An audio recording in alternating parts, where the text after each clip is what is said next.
महत्व है जीवन में। जी योगी आचार्य उमेश दत्त। हाँ। जी देखिए मनीषा जी, मैं इससे पहले कि अपनी बात शुरू करूं, क्योंकि ये कोरोना काल है और लोग बहुत निराश हो चुके हैं जी। तो श्री रामधारी सिंह दिनकर की कविता की चंद पंक्तियों से मैं अपनी बात शुरू करता हूं जी।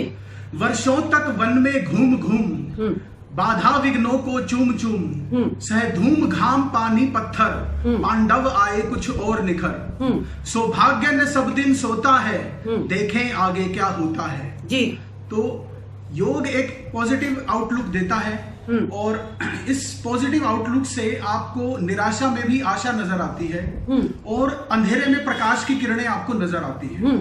योग ना केवल आपको एक पॉजिटिव एटीट्यूड देता है बल्कि समभाव भी देता है। अगर आपके ऊपर निराशा के बादल आ चुके हैं तो आप उस निराशा के बादलों में भी कुछ अपने लिए पॉजिटिव विधायक चीज देख लेंगे जी।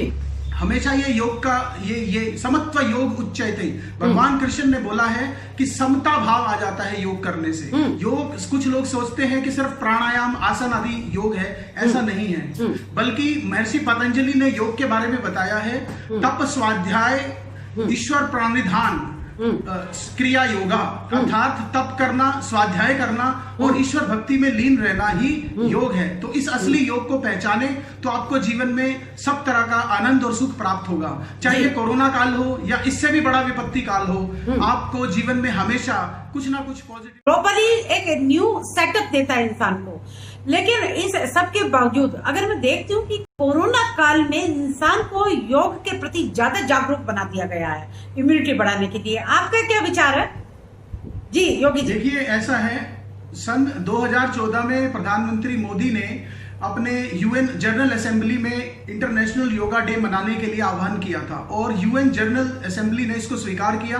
तब से हर 21 जून 2015 से इंटरनेशनल योगा डे मनाया जा रहा है। यूएस में एक सर्वे हुआ है कि 2017 में लगभग 5 करोड़ लोग योगा कर रहे थे और वहां का जो इकोनॉमिक बजट है वो ये बताता है कि $11 बिलियन जो है उसका योगा का बिजनेस है। यानी कि कुछ लोग उससे पेमेंट कर रहे होंगे क्लासेस की, कुछ उससे योगा आउटफिट खरीद रहे होंगे। 2019 में ये माना गया है कि वर्ल्ड में सबसे बड़ा जो फिटनेस ट्रेंड है वो योगा है पूरी दुनिया में, सिर्फ भारत में नहीं। भारत में लगभग 20 करोड़ लोग योगा करते हैं और पूरी दुनिया के आंकड़े अगर देखा जाए तो कम से कम 40 करोड़ लोग पूरी दुनिया में योगा करते होंगे और इससे भी ज्यादा हो सकता है, क्योंकि जब से बाबा रामदेव ने योगा को संभाला है, योगा का मोर्चा संभाला है, तो घर घर में लोग जिनके कोई आंकड़े नहीं है वो बैठ के योगा कर रहे हैं और अपने आप को बीमारी से दूर कर रहे हैं जी। और ये बहुत अच्छी बात है क्योंकि भारत इस फील्ड का अग्रणी है, इस फील्ड का अग्रणी है हमेशा ही और हमेशा रहना ही चाहिए।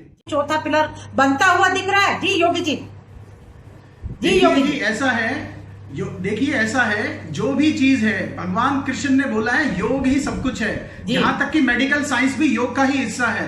जब हम बोलते हैं तब स्वाध्याय का मतलब क्या है? हमें अपने आसपास की चीजों की जानकारी होना और उन जानकारी को लेके आगे बढ़ के अपना ज्ञान बढ़ाना और मन में उसका अध्ययन करना। तो मेडिकल साइंस भी रोगों को समझ के उसका अध्ययन करना भी स्वाध्याय के अंतर्गत आता है। और दूसरी बात, जो शौच के लिए स्वामी जी बोल रहे हैं, शौच जो है योग का पहला नियम माना जाता है। जैसे यम और नियम होते हैं तो शौच को पहला नियम माना गया है। तो जो भी चीज है, आप कुछ भी चीज लगा लीजिए, दुनिया में कोई भी चीज ऐसी नहीं है जो योग से बाहर हो। इसलिए गीता को सबसे बड़ा योग का ग्रंथ माना गया है और योग का ग्रंथ ही नहीं बल्कि हर समस्या का समाधान माना गया है जी। चाहे मेडिकल साइंस हो, अगर मेडिकल डॉक्टर मान लीजिए खुद डिप्रेशन में है तो वो कैसे किसी पेशेंट का इलाज करेगा, ये बताइए मुझे जी।